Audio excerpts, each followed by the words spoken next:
answer this question for me. In the real world, has your database taken a beating? Has your enterprise been slammed by performance issues? Real, network traffic flows, users ganging up on the database. Does this sound like you? Does this maybe look like your system? You're getting clocked in the jaw from adversity, challenges, stuff like that. I went digging around to find a picture to depict this, and I thought, what's a perfect thing but showing somebody getting clobbered right in the kisser like that. So it turns out CockroachDB definitely is something to contend with. Contender, and get that. Okay.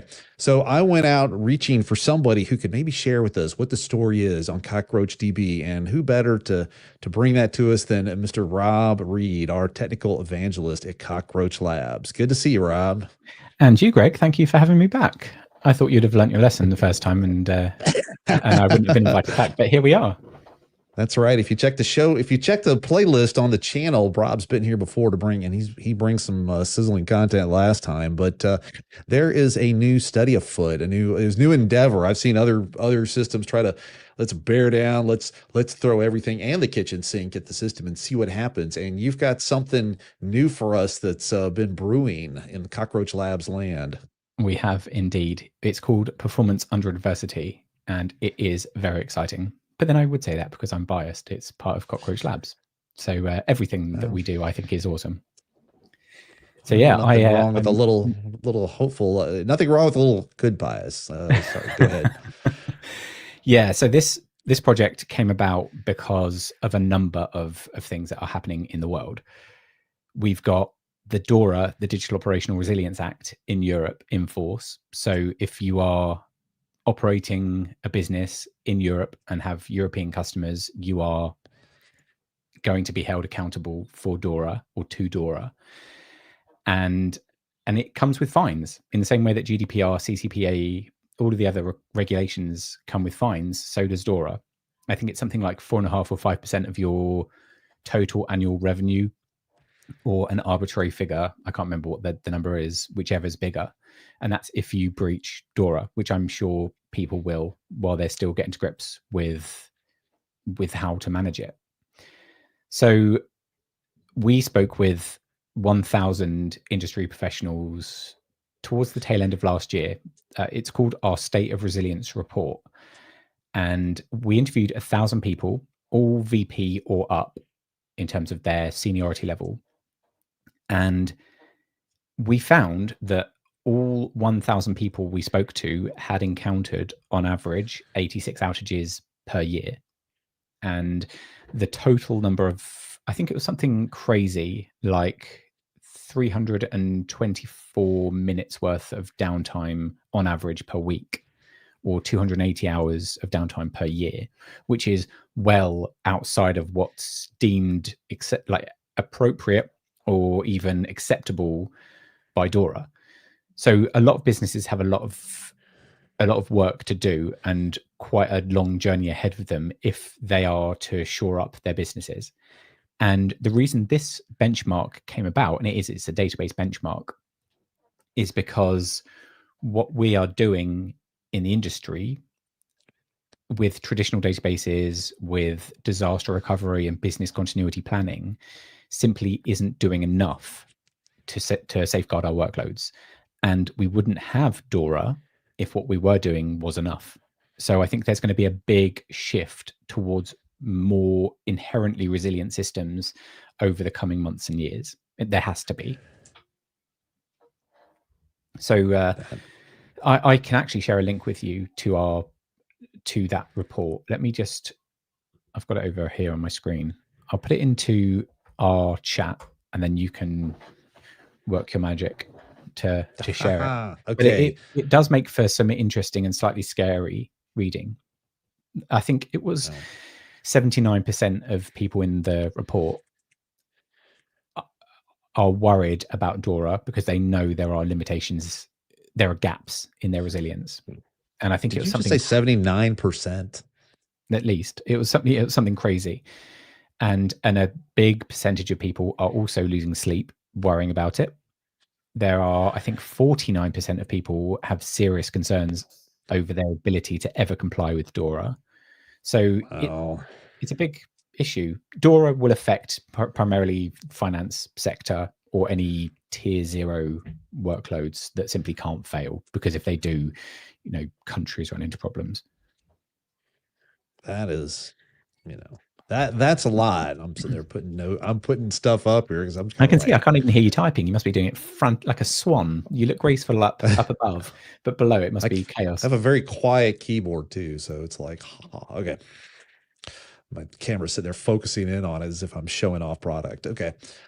No, that is crazy. Something I had to contend with. The intro I brag about having written these 200 queries or something, that was on a production grade system, and we were monitoring. We were selling circuits to the FAA, so like the air traffic control operators are talking to airplanes and giving them flight instructions on speeding up, slowing down, just to keep planes flying through the air. And so in all those comm nothing too critical then. circuits, nothing too critical, just air, air traffic. So we're monitoring basically 8,000 sites all around the United States, or that's what we reached. We started with 22 sites to get started, and we ramped up to 8,000 sites. So we're monitoring on the order of 300,000 devices, sending in SNMP alarms flowing into our ops center. And we're trying to digest what signals an outage and what does not. So where do we get the crews mobilized, and where do they need to go to, and what's the time frame to get a repair done? And so this kind of traffic, it's like, well, you detect an outage, you need to flip to a backup circuit while you fix the primary circuit, that kind of stuff. And so, we have a relational database at the center of all that. We're operating against a database. I don't think there are many workloads that don't operate against a database. But I've written like 9 software books, and I've commented on this topic, and I'm like, well, everybody writes a web app today. There are thick client apps, but web apps have basically won the day. We even have what looks like a thick client app. It's just a web app inside some kind of thing that looks like that's just a hidden browser. So everybody needs a web app. Everybody needs security. I know there's security reports analogous to what you just talked about from a performance, but there's security stuff because the amount of attacks have only gone up. So that's number 2. And then number 3 is we need a database. Everybody needs a database, because what app doesn't have data? The only thing I can think of is gateway apps or something. Somebody's got a gateway app but then that's not a central app. Yeah. And we need this stuff. So I can understand the rise up, and we need this DORA regulation, whatever. I guess that's an EU-based regulation, but I can see that they either are going to have something parallel to it in the non-EU territories, or they're going to say we comply with that too. In the same way that GDPR, or the spirit of GDPR has worked its way around the world. And I don't even think GDPR was the first. There are about 160 different data regulations around now. I'm going to come back to 79 again. I think it's 79% of the world's countries are now regulated with some form of data regulation, and that's only going to increase. So, and that's just the data regulations. That doesn't include the resilience regulations or the inter-country regulations like the Federal Wire Act that companies are having to contend to if they're into betting or things like that. We had to do stuff where basically for our availability, this was to sell the contract. We were competing at the time to win that contract. We competed with a incumbent, and essentially we pitched a system of 5 nines of availability. That's where you're up 99.999% of the time. And I think that was translated to like 2 minutes of downtime a year, something like that. Just over 5 minutes, which is still not very many minutes given it's not across the whole year. Yeah. It's not a lot. And I had heard about somebody I worked under who was sort of our leader in that stuff was like, when you get up to 7 or 8 nines of availability, that kind of stuff is like you go back to the drawing board, you start over, because your app probably doesn't handle that. And I've seen people like that. Those were the windows of opportunity for the Erlang community to move in and say, you want 8 nines of availability, you need something like Erlang. They even talk about it there's the one chance to go rewrite the system with Erlang. They would cheer that, okay, now we can get to something that really handles that, because that's what Erlang was built to do. And then it was several months ago that our own CEO was talking about with CockroachDB. It's almost like just what's your budget? Let's turn the dial on how many sigmas you want. And I looked up the conversion of sigmas to 5 nines of availability, and it's just a budgetary thing to say we need 7 nines of availability or something like that. And I'm like, I'm astonished. So I'm eager to see what you have for us here. Let me share my screen and I'll walk you through what we've got.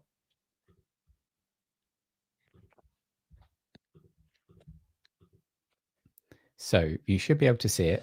If you could, look at that. So this is the Performance under Adversity dashboard.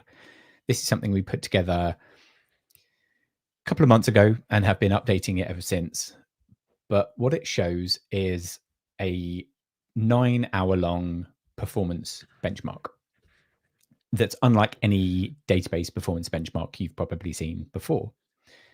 The first hour is a baseline performance. So this is like happy skies, blue sky, plain sailing benchmark. The kind of benchmark where that everyone else in the database world performs, but no one goes further. And given the introduction of Dora and the state of resilience in the industry, that's why we are going beyond that. So first is baseline. We ramp up over the course of 5 minutes and we're running a TPCC benchmark. Not ridiculous. The idea of this isn't to saturate the system, it's to test resilience. We're running 7,000 warehouses and it's being TPCC. We're running around, with 7,000 warehouses, we're running around 24,000 queries per second. And that equates to around 87,000 transactions per minute, given that a new order in a TPCC workload requires about 9 queries to create. And this is a read-write workload. So we hit that 1 hour baseline performance, and then we hit the internal operational stress phase of that. And that's a lot longer. And this is important because internal operational stress will take down your database from the inside. If your database hasn't been designed to cope with internal stressors that itself is creating, that's going to be the next cause of failure when your database is under high load. So the first thing we do is a full database backup. Then we start a change feed. So as many of you may know, CockroachDB has built-in CDC, or change data capture. And we're starting a change feed just to see what impact it has on CockroachDB. Then we perform a large table schema change. I think it's adding an index to a table just to see what impact that has on traffic. And then we update all of the nodes in the cluster one by one. So that's the start of we're running a 15 node cluster. That's the start. Then there are 15 dots indicated, signifying the update of one node from one version to another. And then we finish. Now, this phase and the results on the workload are possible because CockroachDB has admission control built into it, such that if you're running a heavy background workload, you're never going to affect foreground workload. And actually, this also goes for writes now. If you're doing a heavy write query that's taking a long time, you can, in a kind of leaky bucket fashion, limit the amount of CPU that has access to, depending on the priority of the statement, so that you don't impact other foreground traffic. And the fact that CockroachDB has been built to run multiple versions of itself in any one cluster, that's how we can run an online schema change without any downtime. I've done a YouTube short on exactly that. I perform a minor version upgrade and I perform a major version upgrade. And during that period, I don't drop a single request. There are no errors. And finally, data is replicated across nodes by default. It's across 3 nodes, a replication factor of 3 in CockroachDB. And that's what allows us to take out nodes from the cluster and continue serving traffic. Then, if things weren't bad enough, we move on to the gray failures. These are the things that keep a lot of our customers and prospects awake at night. A lot of people worry about these kinds of failures more than they worry about the next kinds of failures, because these won't necessarily turn your application off. They won't trigger a complete failure of your database. they'll just degrade the whole system to a point where it becomes unbearable to use by your end users, which can be worse. It's less detectable. The impacts can be just as severe. So the first is a disk stall. We perform 50 disk stalls across all the nodes in the cluster for 10 seconds at a time, because disk stalls actually happen quite frequently. And essentially in a disk stall, the disk may slow to a crawl, it may completely pause. But when you're managing disks, maybe attached disks to store, like block storage in cloud, disk stalls are happening all the time. So that's why we built in write ahead log failover into CockroachDB, because that allows us to gracefully handle disk stalls. If you attach a primary disk and a secondary disk, which might be about 10 times smaller, you're writing to primary disk and everything's going well. And then if that disk stalls for any reason, we start writing to the secondary disk. At which point, and then once everything is happy again, we continue writing to the primary. Next is network failures. This worries people a lot as well. And this is where a node in the cluster is unable to talk to one or more nodes in the rest of the cluster.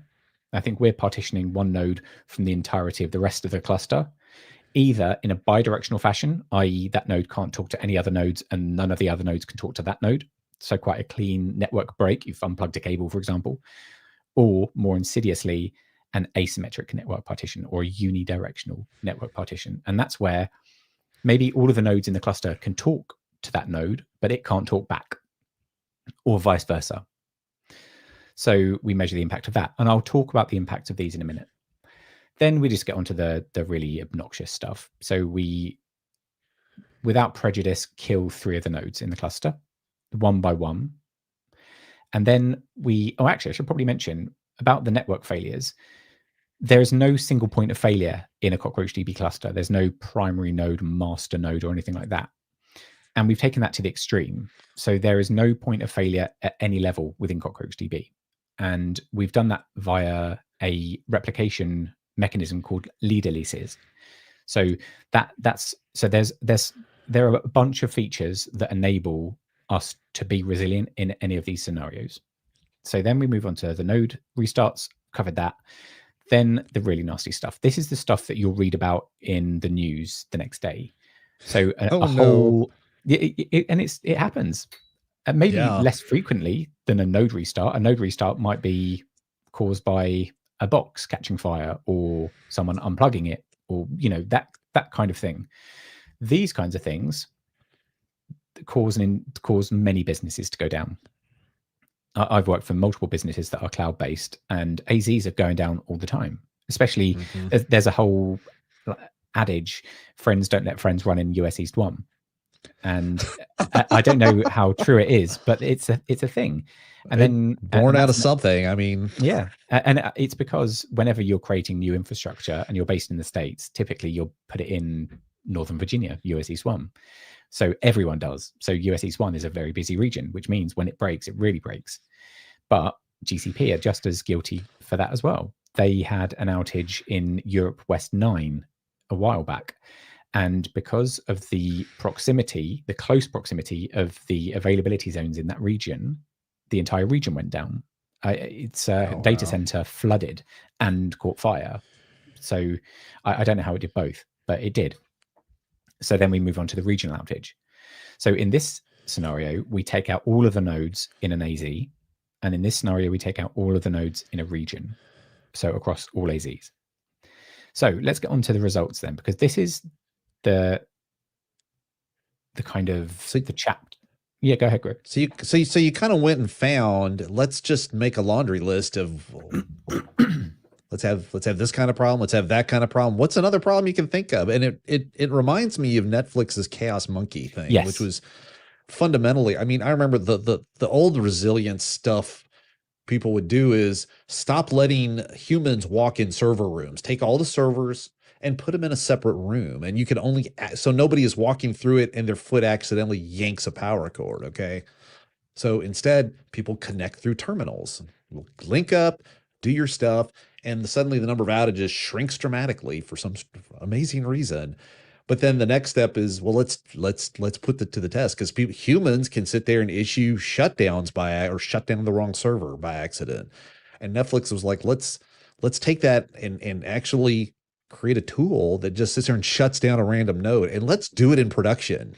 That was their And it thing, gets because people they're used to very, failure. It makes yeah, failure let's get used to less failure. scary. Yeah, exactly. But I've never heard of another database company that decided to stop babying their database. I've been in tech for 20 years, and in every company I've ever been in, obviously except for CockroachDB, and where I've been a customer of CockroachDB, because I have been a customer, I've always babied the database. I think we've got a real nasty habit in the industry of babying our databases, because when they go wrong, it's costly. So we kind of apply hope as a strategy when we shouldn't be. We should be treating databases as nastily as we treat anything else in our systems, because if we don't, we're not going to be building them to be robust. Well, and I remember, like, the old adage was, okay, well, if there's a problem with your Windows machine, just kind of toggle the power switch, because it's always had enough blue screen of death that it's like it can handle that. They can handle a reboot. Rebooting a Unix station is a whole nother ball game. And we had, one time we had a power outage, like the power at our plant we were working at went out. So we detected, that was a test for us. We had an up supply. The up supply kept the database up. Now, this was a test bed. This was not production, but it kept the database up, but not the network routers that we needed to connect to the database. So we're scrambling with 20 minutes to figure out how to shut down the database, because the database will probably corrupt the data. This is 25 years ago. And we're scrambling to get a terminal plugged to this thing to shut it down, because, like you said, we're babying the database. And so I'm thinking, like, oh, with CockroachDB, take out one node, no big deal. And so I like this laundry list of, like, let's go and beat the heck out of it in multiple ways, not just shutting a node down. It's like shutting a node down is like, oh, that's nothing, compared to all this other stuff. One really cool thing about this dashboard is we show multiple versions. And what I've been showing you up to this point isn't the latest version of CockroachDB. It's not even the previous version of CockroachDB. It's an older. Actually, I think it might be, what version it says. This is 25.1. I'm about to click over to 25.2, but I just want to walk you through what we're looking at. So on the left here, we have queries per second we're making here, or throughput in transactions per minute. And over here is the request latency, or the transaction latency in milliseconds. Now, the baseline for CockroachDB for the previous version is around 21.5 milliseconds, P95 latency. And you can see that during these tests, the latency does occasionally spike because we're doing stuff to it. We wouldn't expect it to be completely flat, because we're doing some very nasty things to it. And you can see that there's the throughput line is a bit wiggly. And that's because we're performing disk stalls, we're performing network failures, we're killing nodes, we're simulating the very worst things that could happen to your business. So, you can forgive a bit of wiggliness. But let me show you what the later version of CockroachDB looks like. Whoa. That is flat. It's super, super flat. So if you imagine you're running a business and your customers need predictable latency, we can offer predictable latency regardless of what you throw at the database. Are there latency spikes? Yes, of course there are latency spikes. We're killing nodes, we're creating network partitions. But when we take down all of the nodes in an AZ, latency, P95 latency, spikes to 42.5 milliseconds. That's imperceptible to users. And then when a whole region outage, killing all the nodes in an entire region, it spikes again, but this time a little bit more to 43.2 milliseconds. It's over the period of time where we're running the test, but the workload continues and very flat. And the same is true for the workload metrics. But obviously, the two are linked. But we also show the CPU metrics. Obviously, when you're killing a node or cycling the node and updating it, you can expect the CPU to go down because the node is down. Same as the memory, and same as the disk. But like if I show you the disk operations here, just for the period of disk stalls, the disks, because of the write ahead log failover, even the disks during disk stalls are solid. So wow. I am very excited about this. And as soon as we release CockroachDB 25.3, actually, I think we may have, we can run tests against that, and we can show over time just how resilient CockroachDB is remaining, because it's already phenomenally resilient, but it's only going to get more and more resilient. And also the latency here, look at the latency's gone from 22.5 milliseconds to 2.2 milliseconds. That's a 90% reduction. Yeah. And that's because of buffered writes and a bunch of other things that have gone into making CockroachDB super fast as well as super resilient. So yeah, this is, let me paste this, because I'll paste it to you, and if you can put it into the comments, that would be amazing, because this dashboard is publicly available. It's on cockroachlabs.com. So anyone can follow along with us and view our progress over time. So yeah, we have Dora. We're not getting away from Dora. We have to prove as industry professionals that we can keep our applications online.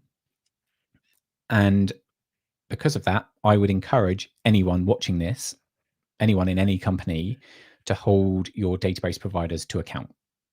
It's no longer enough to apply hope to your databases as a strategy. It's no longer good enough to baby your databases.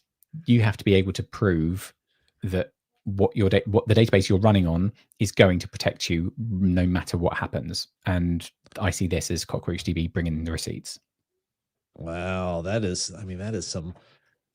I'm sitting there all nonchalant in my chair, and I saw the numbers. I'm like getting up out of my seat, like, let me look closer at that on the screen. Like, holy smokes, you're having to hover over it to get the numbers. And it's the other thing is such a big difference from going from the 24 millisecond to 2 millisecond. So it's like what's holding you back is not the database. It's are you writing good SQL? Are you writing a proper operation? Are you first of all, are you modeling the data correctly in a relational database? I mean, that's first order principles there. We need to model it correctly. Let's roll it out. Then let's put proper indexing on there. And then at that point, can we write some good joins to make it act correctly?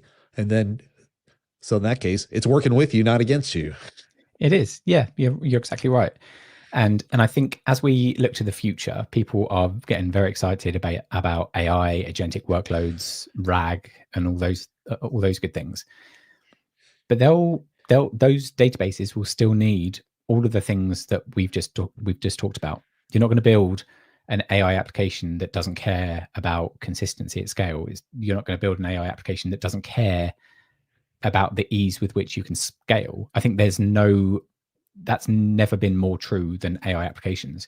You look at one of our customers, Ori, they power IAM for ChatGPT. So whenever you're interacting with ChatGPT, you're interacting with Ori and by proxy CockroachDB. And they scaled during the Ori spoke at Roachfest this year in London.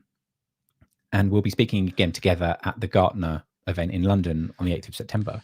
Shameless plug.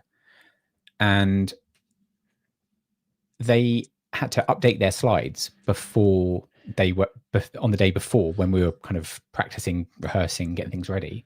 And they updated the slide from 400 million weekly active users to 800 million weekly active users. And there aren't others.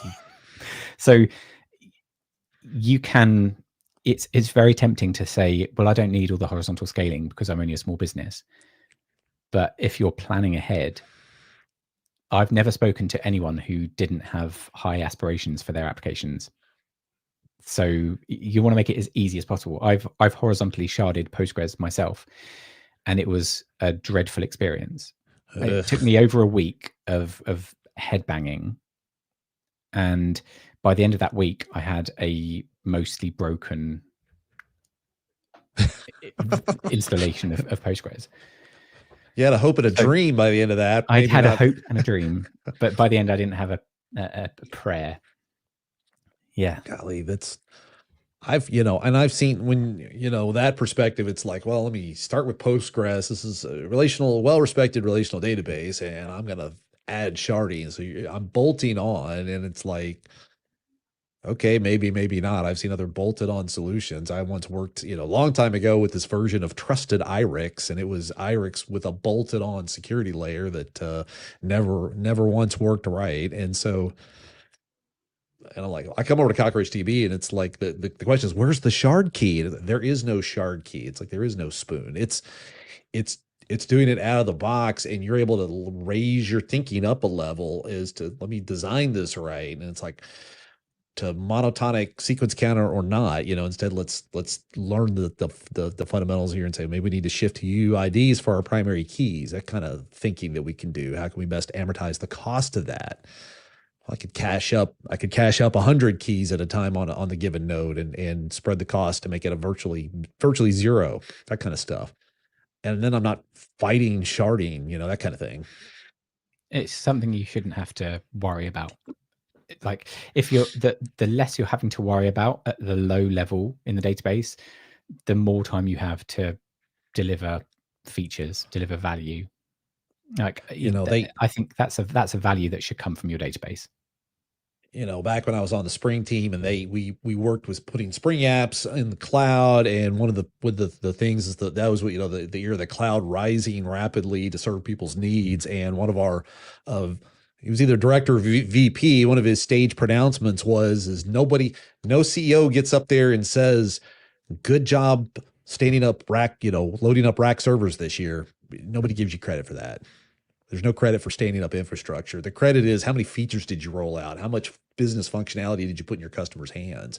So if you're sitting there fighting sharding, you're not moving the needle for your customers. Whereas you can stand up CockroachDB, pick your favorite cloud solution, or you can do on-prem, whatever floats your boat, and then you could be working on the features for that. And we've been doing this for 10 years now. Like Cockroach Labs' 10-year anniversary was this year. Yep. And there are some of the world's biggest and most well-respected businesses. They're running Cockroach. They're getting automatic sharding. They're able to sleep at night. It just makes sense. And go ahead. No, it's fine. You go. I just get a kick out of sharing, like, oh, hey, look, my kids like playing certain particular video games that emulate real world, living in the real world. And I'm like telling my kids, yeah, you see this? I got this nice shirt here, and it's that they run their loads on our system. What? Yep. I know exactly who you're talking about as well. The follow-up question is, does that mean I can get a free account? And I said, nope. Worth asking.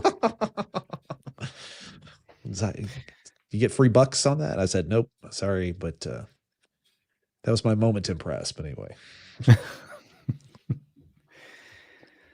So yeah, that's everything I had for you this week. Well, that is really cool. I like seeing that. That is stuff I like coming onto the show here to talk about two things. And so let's talk about, SQL. It's weird. Like, how can people get excited about SQL? It's like, it's 50 years old. It's boring. And it's like, the power of SQL is in the boringness. It's not hard. It's not complicated. Let's learn how to do it right.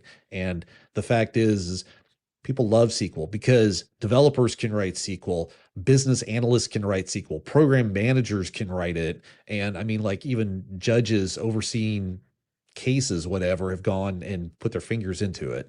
And so people started to depart it because they needed cloud scale solutions that weren't available. But then now that they can come to something like CockroachDB, they're like, wait a minute, we can go back to SQL. We know we've got all this stuff baked. We can use that. And so they're coming back for it. They're like, give us that atomicity, acid property, atomicity, consistency, isolation, and durability. We want that. Let's do it. And we can hook into it. And no database language, I think, has been more successful than Postgres in that. There's a massive amount of love for the Postgres dialect. And it's a happy coincidence that CockroachDB speaks Postgres. Yep. Go grab your favorite tools. They'll hook in. They'll probably work, maybe with minimal tweaking. There may be some tweaking you have to do, but it's probably not a lot. And And so being able to come here and build apps that you already kind of know how to build, you just need a little adjustment to think in a distributed fashion, and you're up and running. And now what do you get? What's the benefit, the dividends that you're going to get paid back for? Again, stop fighting sharding, stop bolting stuff on. Instead, let's get to highly available stuff. Maybe today, I got a small outfit and it's running on a single AZ, but the potential is there if I need to scale to a multi-region setup sometime. Yeah, but I wouldn't.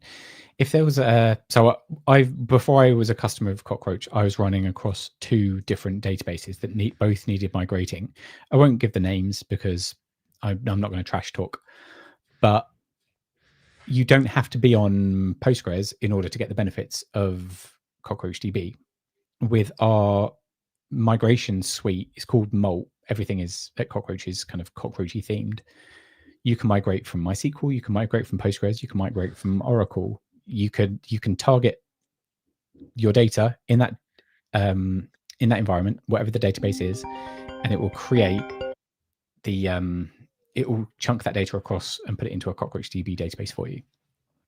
So I wouldn't let the flavor of SQL you're using be a barrier to entry. That's right. In fact, we also have in our repertoire, we do have training on that, which, by the way, today's episode of Select Start is brought to you by Cockroach University. So you can go visit university.cockroachlabs.com and take CockroachDB for a spin. One of the modules we have is explicitly about migration, and it delves into those Molt tools. I also want to by the way, if you are getting value out of today's episode of Select Star, please smash the like button and then subscribe so you don't miss the next episode. And then we'll have to lure Rob to come back on the show in the future when he has another tantalizing tale for us. Oh, I will come back, whether it be kicking or screaming or otherwise. I'll be happy to join you. All right. Thanks. I'll see y'all next time. Thank you for having me again, Greg. This episode is over, but your learning has just begun. Visit CockroachLabs.com to find all kinds of content to expand your knowledge.